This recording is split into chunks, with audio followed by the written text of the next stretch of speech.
Welcome in, everybody, to the OKS Youth Ministry Podcast, where three of the OKS Youth Ministers talk about youth ministry. Today, I am here with Jeremy Crow. And still not Michael D. Still not Michael. We are still at Lads Leaders recording. Michael is not at the Nashville convention. He is in the Atlanta convention. So we are missing him. But today... And I'll put in a plug for Lads Leaders real quick. Hey, maybe consider going to Atlanta. It's packed. Nashville is full. It's packed. So that's something to think about. We have a guest podcaster today. One of the best guests that we could get for two reasons. One, he's just a great guy. But two, because we absolutely may have him pick on Hunter just a little bit, and I'm fine with that. So on the show with us today is one of our best buddies, Chris Pressnell. Chris Pressnell. Chris, the preacher at the Flint congregation where Hunter works. Also the director of Maywood Christian Camp, the Jackie Fox Week that we all attend camp, and also the director of our MCs at the Nashville Convention. And also the co-director of Lift University. Man, listen, what else can we say? And the husband of one and only Tara. There you go. There you go. So Chris, good morning. Welcome to the podcast. Well, thanks, guys. Good morning. So it's really loud, as we said before. There's a lot of garden noise. We've got people hanging out constantly. So a couple of my boys are hanging out here playing the guitar right beside us while we're recording. That's okay, though. So, Chris, what we've been doing in the last few weeks is we've been talking about in youth ministry, teaming up with different groups of people. And so we've talked about how we team up in our communities with community leaders and school administrators, that kind of thing. We've also talked about how we team up with just all different aspects of ministry around us, whether that be with co-ministers, whether that be with the parents in our ministry, whether that be with our deacons and our elders. And so what we wanted to talk to you just a little bit about today, and I'm looking forward to this because you team up with Hunter. And so we want to talk about teaming up with your co-ministers. I know that at Flint you have 2 full-time ministry staff, right? And then you have, I guess, some secretarial staff that works in the office as well. But we're going to talk about that. So let's start by saying this. What is it like to team up with Hunter Puckett? Well, You can be honest. It's okay. Hunter and I have a great relationship, and I enjoy getting to see him in the office. We have this relationship where whenever we come into the office, more than likely, he comes to my office, which we call the what, Hunter? The layer. The layer. Yeah, and then we call Hunter's office The steady. Or it might be vice versa. We kind of flip I it. think Robin's lair. Yeah, I think that I think mine is the den. The den and the layer. Yeah. And really, it equates to Office 1 versus Office what? 3. Office 3. Which is really cool because when you walk into like our office entrance, his office is really close to the door, and then I have to walk farther. But I will say this about the difference in our offices. On my door is a removable nameplate. But for some reason, the elders at our congregation saw fit to permanently affix Hunter's name to the wall beside his office. I'm a little hurt about that. It sounds like to me, Hunter has a pretty secure job. And Chris, you could be out the door any minute. Unless they want to remove that wall, then I'm going to be okay. We are under Take construction. down that wall.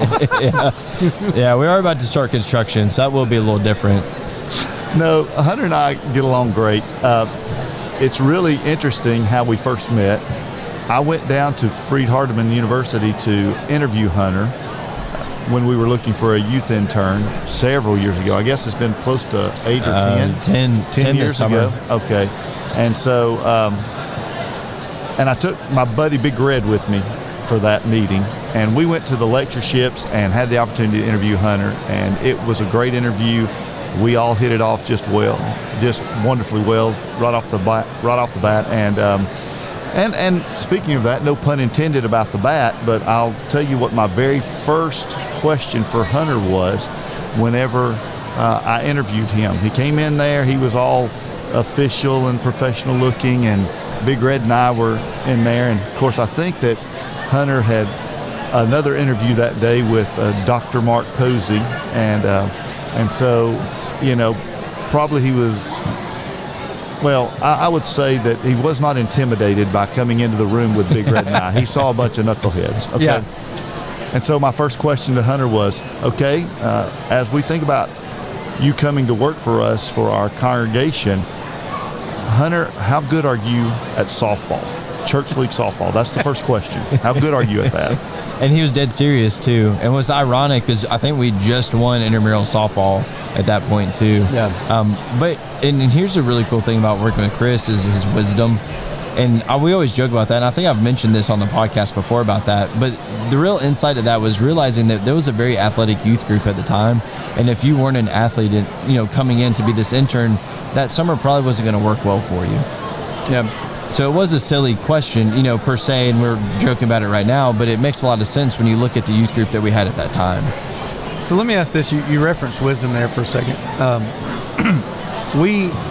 One of the things that I do, and I want to see about your experience with this, Hunter, the reality is sometimes in youth ministry, we encounter or we get situations that are really, really challenging, hard to deal with, that we may not know how to respond or we may have never dealt with before. So do you ever have moments where maybe you just step into Chris's office and say, hey, have you encountered this before? What do you do with this? I do it all the time. And one of the things I loved about Chris, first getting to Flint was he had been there for 20 years at that point. He's old. So he's really, well, I didn't say that, but he's very experienced in a lot of things ministry. So I knew that I was coming into a church where I could sit down with a minister every single day and really learn from him and learn, maybe he's made some mistakes in the past and maybe he wishes he could have handled something a different way. He's able to tell me that in a very humble way, in a way that is really going to get the point across as well. But I want to say this works both ways also. Yeah. There are days when I come into the office and I'll go into Hunter's office and just sit down in the recliner and kick back and just ask, hey, Hunter, what's going on with this? Or give me some feedback on this, and what do you think about this? And so it's really nice to be able to bounce ideas off each other and to talk about different things. And, when you've had maybe a difficult day and you can talk through some things, or maybe there's something that you're struggling with in ministry or a relationship, or you're trying to help somebody, it's just nice to have somebody to bounce ideas off of. And we do that quite a bit. Not as often as I would like, because he stays very busy and I stay very busy. And so we used to have a lot more time in the office together to sort through some of these things. Some of that time has, gotten less frequent. And so I do enjoy it. And of course, he and I still get the occasional opportunity to go out, and about a week or so ago, we got an opportunity to go mow one of our widows' yards together. So that was nice. We get to hang out and do a few things like that. We call that two ministers and a mower. That's right. You could start a business. Let me ask you this. You referenced that doing things like that together. What about visitation, either to the hospital or to maybe a member's home? Do you get to do some of those kind of things together ever? Occasionally. I would say that we probably would like to do a little more of that together than we get to. It seems like though sometimes our schedules are such that we are, I'm going in one direction, he's going in another direction. Sure. And what's good about that, although we get to do it occasionally, what is good about it is it feels like maybe we are able to cover more territory. There are more people that we can reach as opposed to us doing it together. Not that that's not great, and it's not an opportunity for us to spend time together and do some things like that together. A lot of times our visitations happen independently of one another, but I think the good point of that is more people are getting covered in that. We get to reach more people that way. I would say that that's one of the most frustrating things about the ministry for me right now is not feeling like you can minister to everyone. Yeah. That the job is too big and I'm too small. Yeah. And there are people that I want to reach, and there are other people that I would like to see, and there's folks that are sick and that are in the hospital, and there's others that you would like to reach out to that may be struggling spiritually, that you're trying to bring back into the church, or that you're trying to convince to become a member of the body of Christ. And when you've got all of that, and then on top of that, you have his youth ministry where he is trying to reach out to all of our young people and keep them connected, and so it really is difficult for us to always sync our schedules to where we can do some things like that. But we love doing it, and I love having Hunter go with me when we have these opportunities. So let me ask you this. Part of this role with teaming up and working alongside co-ministers, for me, Steve is who I work with at Coleman. One of the things that's really valuable for me is having a confidant. Mm-hmm. And what I mean in that is you and I both know the reality is sometimes we get frustrated in ministry. And sometimes a member upsets us, makes us frustrated about a situation or whatever. And we can't go blow up at that member. We don't need to go and blast that out on social media. But having someone that we can talk to and say, man, I just need to talk through this situation with somebody and get it off my chest. And knowing that confidentiality, I can pour my heart out, and I know it stays in that room, that den, that whatever space is, and I know that person is going to pray for me, care about me. There's value in that. There's been a lot of opportunities that we've had together where Hunter has been a trusted confidant of mine, where we have talked about some things, and I believe that that's been the case for him too. I believe that there have been occasions where he's come to my office and said, listen, I need to talk about this, and we can share our hearts, share our thoughts, share our frustrations about things that are going on, and we know that we've got each other's support and encouragement. And listen, I am one of the biggest Hunter Puckett fans in the world. I love Hunter. I think that he is such a grounded, solid young minister and a blessing to the church at Flint. I believe in his heart. I believe in his thoughts concerning God's word, and that he wants to stay true to that and to be convicted about his Christian life and honoring God appropriately. And so I'm very thankful to have him as our youth minister at the Flint congregation. Well, and when you say that, and I appreciate the things you're saying, and it really builds off of Chris, though. It's we've built this relationship, we've built this friendship, really, even outside of the church, where we're there for each other. Because I think you understand this, and you and Steve see this a lot at Coleman as well. There are frustrating times. Oh, yeah. Ministry is very frustrating. And when we realize that ministry is frustrating and we go to each other to discuss whatever that might be, maybe it is a situation where Chris can talk me off the ledge. Maybe, let's just say, parents aren't being involved right now, and I'm wanting to have a meeting with the parents and really get onto them. No, not get onto them, but really have a lesson on, hey, it's really important that you need to have your kids in these places. And maybe Chris is there going, hey, but let's look at it. Maybe they were just busy at this moment. Maybe, this is happening. And one of the things that Chris does very well is he's also out in the community. He's not just reaching out to our church family and our church members, but he's out and being active in the community. He's teaching a Bible class at Hartselle High School as a dual enrollment in college. He's actually the head tennis coach for Hartselle High School, where a lot of my teens, heading to state, where a lot of my teens are playing on that tennis team. Right. And it's just one of those things that's just really cool. You see a lot of pulpit ministers that stay in the church building and never really leave, or they never really leave that pulpit. But Chris isn't one of those people. He'll get done preaching and he'll spend the next 30, 45 minutes speaking to the entire congregation. And then he's also getting out of the community as well. So Hunter, I don't know, I can't remember which one of you just said it a minute ago, but you highlighted the word relationship. And so the reality of things is, you and I both know there will be times that Chris will frustrate you about something, or there will be times that Hunter will frustrate you about something, right? And so it matters so much that there's a foundational relationship, that you guys know that you love each other, because you absolutely will butt heads at times about an idea, a ministry, how you're going to approach something, the way that we do something or put it into practice. It's just going to happen, right? You have people working together. When we team up with others, we do encounter conflict. And so we're going to hit on this a little bit with our elders teaming up episode 2, but what do you guys do to build your relationship outside of ministry, so that when you're in the parts of ministry that are harder, that you can navigate that well? What kind of things do you do in your own relationship? Well, I want to say, first of all, maybe there are occasions where this happens, but it's very rare that Hunter and I don't see eye to eye on things, or that our relationship has ever been strained. I'm sure that we could all say, I might handle something a little bit differently than that. But I think that having that perspective is important.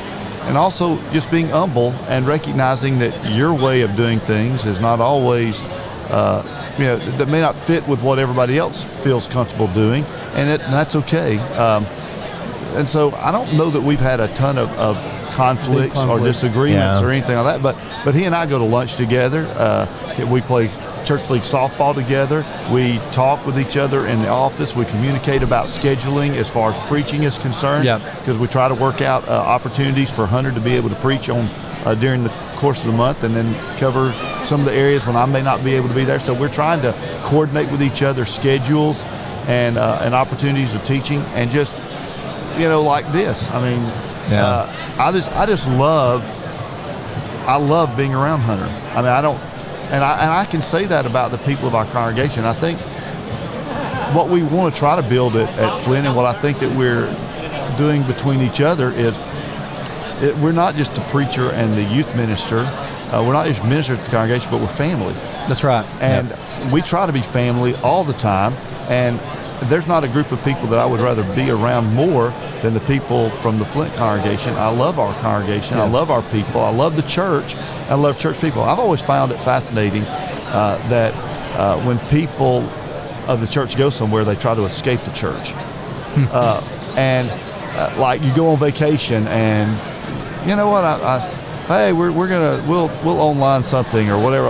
I always love going to meet my brothers and sisters in Christ wherever I am in the world. I want to get to know somebody else that loves Jesus and cares about Jesus, and so I want to find our family wherever they are, and build those relationships. And I found that with Hunter. He's not just a youth minister or a colleague, co-worker, a friend. He's family. That's right. And I love that kind of relationship that we have together. And so we do a lot of things outside of the office.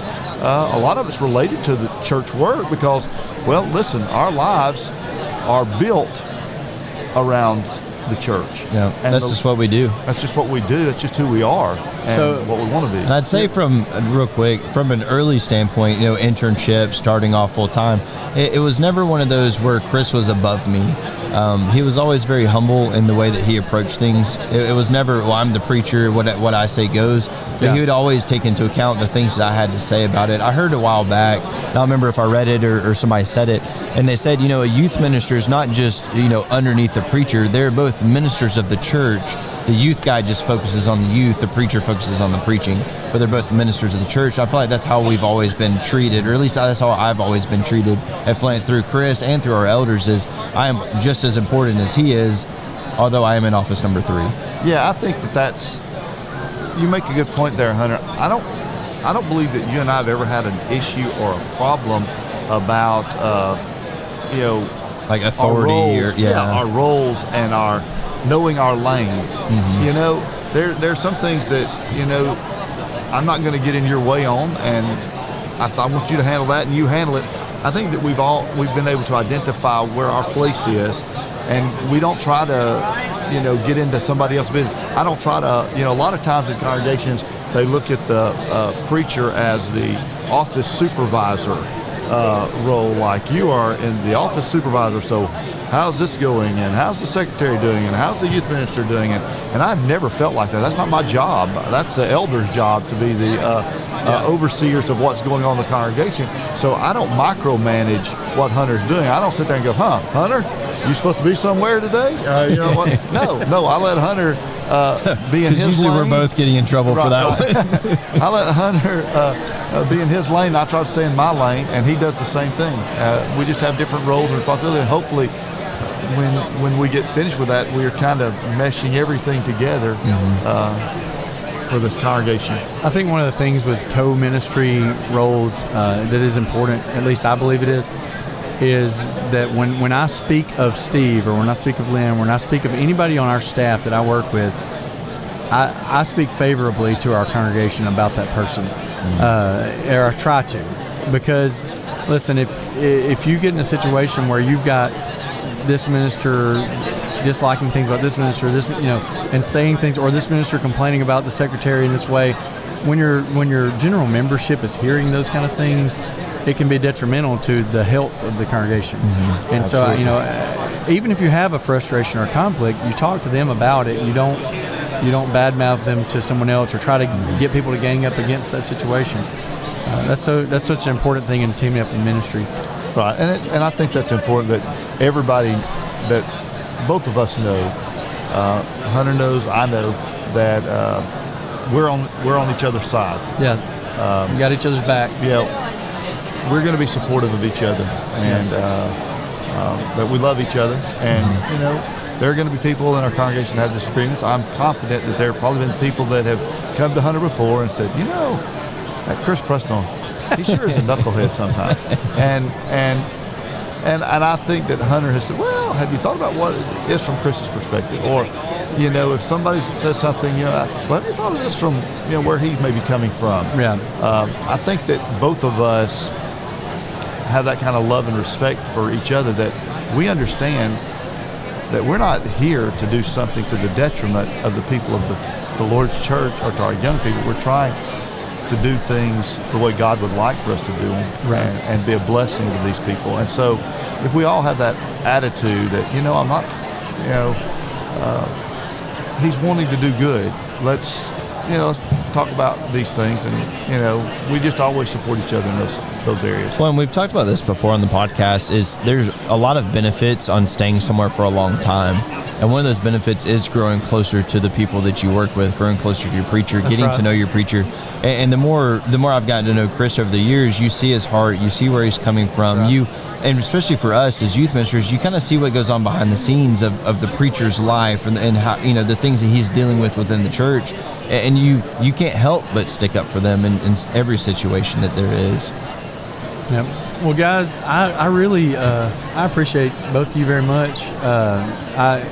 I want you to know you both mean a lot to me. Chris, your family has been a big impact on my life and has shaped some of the ways that I do ministry and how I think about things.